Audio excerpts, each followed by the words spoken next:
अस्सलाम वालेकुम नाज़रीन, निज़ाम टीवी पॉडकास्ट के साथ मैं हूं आपकी होस्ट जवेरिया शेख। नाज़रीन, आज मेरे साथ एक ऐसी शख्सियत मौजूद है जो कि आजकल यूथ के लिए एक बेहतरीन मिसाल है। मैं बात कर रही हूं उमर सलीम साहब की, जो कि सीनियर नायब सदर हैं लिबर्टी मार्केट के और पोर्शिया के CEO हैं। ये एक बेहतरीन मिसाल है यूथ के लिए जो आजकल बिजनेस करना चाहते हैं। इन्होंने कम उम्र में ही एक बिजनेस स्टार्ट किया और आज कामयाब बिजनेसमैन हैं। इनसे बात करते हैं और मजीद जानते हैं इनके बारे में। अस्सलाम वालेकुम सर। जी वालेकुम सलाम। सर कैसे हैं आप? जी अल्लाह का शुक्र है। सर, आपने इतनी कम उम्र में जो है वो बिजनेस स्टार्ट किया और आज कामयाब बिजनेसमैन भी हैं, तो क्या ख्याल आया था, क्या किस चीज़ से आप इंस्पायर हुए थे कि आपने जो है वो बिजनेस स्टार्ट करने का सोचा? क्योंकि आजकल की जो यूथ है वो ज़्यादातर जॉब से या इंटर्नशिप से स्टार्ट करती है, बिजनेस का नहीं सोचती है। जो यूनिवर्सिटी या स्कूल गोइंग या कॉलेज गोइंग स्टूडेंट्स हैं वो ज़्यादातर कहते हैं जॉब को प्रेफर करते हैं, लेकिन आपने बिजनेस से स्टार्ट किया, आपको ऐसा क्या ख्याल आया?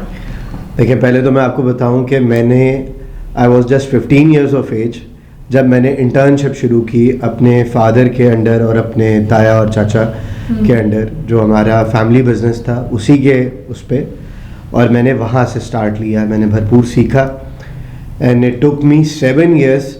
आप उसको मेरी इंटर्नशिप कह लें या जो भी कह लें, 7 साल मैंने बाकायदा जो है वो काम सीखा पहले, और वो काम सीखने के बाद पढ़ाई साथ साथ चलती रही।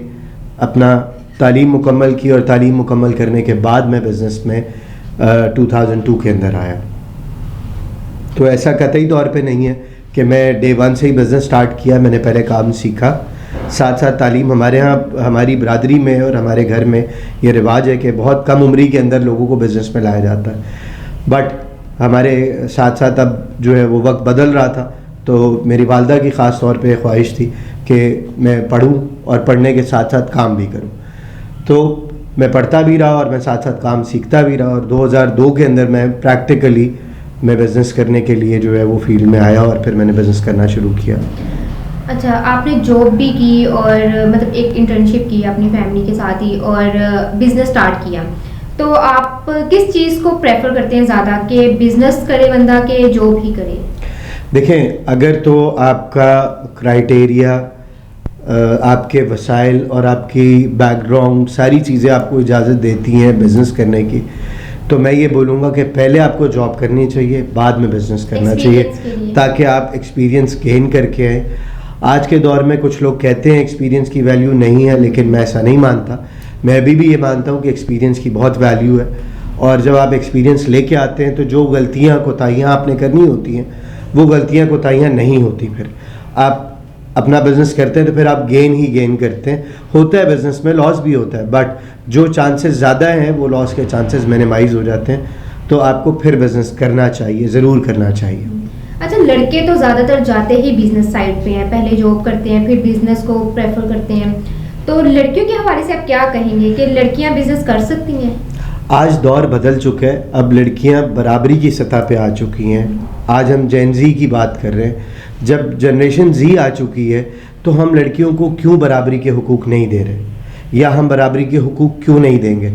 थोड़ा सा इसमें लड़कियों को ख़ुद भी समझने की ज़रूरत है, और ख़ास तौर पे उनके पेरेंट्स को भी समझने की ज़रूरत है कि दौर बदल चुका है। अब AI का दौर है, टेक्नोलॉजी का दौर है, अब बहुत फास्ट हो चुकी हैं चीज़ें। लड़कियों को आगे आना चाहिए, आ रही हैं बहुत हद तक, काफ़ी अब बहुत रूरल एरियाज़ में भी आ रही हैं। मैं देखता हूँ जो छोटे शहर हैं उनसे भी आ रही हैं, लेकिन फिर भी जो क्वांटिटी है वो उनकी अभी भी कम है। हमें राइट्स देने चाहिए उनको बिज़नेस करने के लिए भी, उनको जॉब में भी स्पेस देनी चाहिए। जो उनका डेकोरम है वो हमें मेंटेन ज़रूर करना चाहिए, और उनके हकूक़ को पामाल किए बगैर उनको बराबरी की सतह पर अगर हम हिस्सा देंगे तो वो भी ग्रो करेंगी, हमारी इकॉनमी भी ग्रो करेगी, मुल्क भी ग्रो करेगा। और हम जो आज जितनी महंगाई हो चुकी है, हम तभी उसको बैलेंस आउट कर सकेंगे कि घर में अगर कमाने वाले ज़्यादा होंगे। तो लड़कियों के हवाले से आप क्या बिजनेस आपके माइंड में है कि क्या कर सकती हैं? कि क्योंकि चैलेंजेस देखें हर फील्ड में होते हैं, आपके जो टाइम था उसमें भी आपको चैलेंजेस फेस करने पड़े थे, आजकल भी जो है आज का जो दौर है उसमें मेरे ख्याल से ज़्यादा चैलेंजेस शायद फेस करने पड़े लड़कियों को, तो उस हवाले से आप क्या प्रेफर करते हैं? मैं इस बात से आपकी कम्प्लीटली डिसएग्री करूँगा। हमारे दौर में सोशल मीडिया नहीं था, रसाई लोगों तक इतनी आसान नहीं थी जितनी आज आसान है। हमारे दौर के अंदर ये इस तरह व्हाट्सएप के थ्रू आपके सारी चीज़ें नहीं चली जाती तब थी। लड़कियों को भी तो बिजनेस नहीं ना करने दिया जाता था, लड़कियों को घर बिठा के रखा जाता था, उनको मोटिवेट नहीं किया जाता था, इवन कि तब तो उनको पढ़ाया भी नहीं जाता था। बिल्कुल आप ठीक कह रही हैं, अब पढ़ाया जा रहा है, लेकिन एट द सेम टाइम हमें ये समझने की ज़रूरत है कि इसी टेक्नोलॉजी को लड़कियां यूज़ करके अपने बिजनेसेस कर सकती हैं या जॉब तलाश कर सकती हैं। होम बेस्ड बिजनेस बहुत ज़्यादा अब हो चुका है। मिसाल के तौर पे एक कम पढ़ी लिखी खातून है या थोड़ी सी एजड खातून है, वो अगर home based food delivery business ही स्टार्ट कर लेना, जो ऑफिसेज में, बैंक्स में, या जो ऑनलाइन बिजनेसेस कर रहे हैं जैसे कोवर्किंग स्पेसेस है वहाँ पर, या जो कोचिंग क्लासेस हैं वहाँ पर, जो ऑर्गेनिक फूड रिलेटेड चीज़ें करने वाली हैं जो ख़वातीन कर सकती हैं। बहुत उसके लिए बहुत पढ़ा लिखा होना ज़रूरत नहीं है खातून को, लेकिन उसके लिए मोटिवेशन जो है वो मोटिवेशन, आपको मोटिवेशन के लिए भी अपने आप को जो है वो ग्रूम करने की ज़रूरत है। और वो ग्रूम करने के लिए जब आप निकलेंगे, अपने आप को समझाएंगे, थोड़ा सा पढ़ेंगे या कोई चीज़, आज तो इतना आसान हो चुका है, हमारे दौर में बुक्स रीड करनी पड़ती थी, लिखना पड़ता था, सारा कुछ था। आज तो आप जो है वो गूगल करें, यूट्यूब करें, तो दुनिया की मिसालें आपके सामने हैं। इसका भी मेरे ख्याल से एक प्रॉपर वे है चैट जीपीटी एआई यूज करने का, उसके लिए भी आपको एक पहले स्टडी करनी पड़ती है, आपको समझना सीखना पड़ता है। बहुत बहुत आसान है, इतना आसान है कि मैंने बगैर पढ़ने वाले स्टूडेंट्स के लिए आसान। देखें, एक घर में बैठी औरत, वो उसको क्या पता चैट जीपीटी क्या है कि उसको यूज कैसे करना है, उसको सही तरीके एक बार उसको सिर्फ मोबाइल पे व्हाट्सएप करना आ जाए तो वो उसके एआई के ऊपर जाकर के ही अगर सवाल करना शुरू कर दे तो उसको जवाब मिलने शुरू हो जाएंगे। मेरे ख्याल से आई थिंक फेक न्यूज और ये सारी चीजें भी यहीं से स्प्रेड होती हैं। एग्रीड। अवेयरनेस आप यूट्यूब पे जाकर के ऐसे बेतहाशा ट्यूटोरियल्स देख सकते हैं, एग्जांपल्स दे सकते हैं, जो एक बहुत ही गांव देहात के अंदर कच्चे घरों के अंदर रहने वाली खातून जो है वो रोटियां पकाते हुए अपना व्लॉग कर रही है और चीज़ें कर रही है, उसको आहिस्ता आहिस्ता करते हुए अपना लाइफस्टाइल उसने अपग्रेड किया। सब सीखा जा सकता है। हमारे पास बहुत सारे ऐसे पोर्टल्स मौजूद हैं कि जिसमें आपने जाकर के और कुछ नहीं, सिर्फ उर्दू में ही टाइप कर दें, और कुछ नहीं तो गूगल के ऊपर आप वॉइस उसके अंदर कमांड दे दें, जेमिनाई से कर दें, तो देयर आर थिंग्स।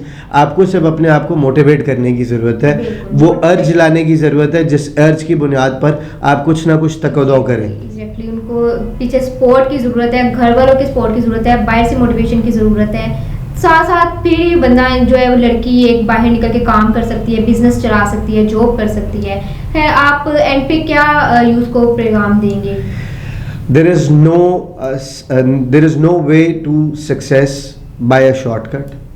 आपको मेहनत करके, आपको स्मार्ट प्ले करके, पहले एक दौर था कि गधा मजदूरी करनी थी, आज गधा मजदूरी का दौर नहीं है, अब स्मार्ट प्ले का दौर है, स्मार्ट स्ट्रैटेजीज का दौर है। पहले सीखें, पहले उसको पूरे तरीके से उसका होमवर्क करें, किसी चीज़ को भी स्टार्ट करने से पहले उसकी प्रॉपर रिसर्च करें, और आपको रिसर्च के अंदर इंटरनेट बहुत हेल्प कर सकता है, आपको एआई, चैट जीपीटी, हर एक चीज़ बहुत हेल्प कर सकती है।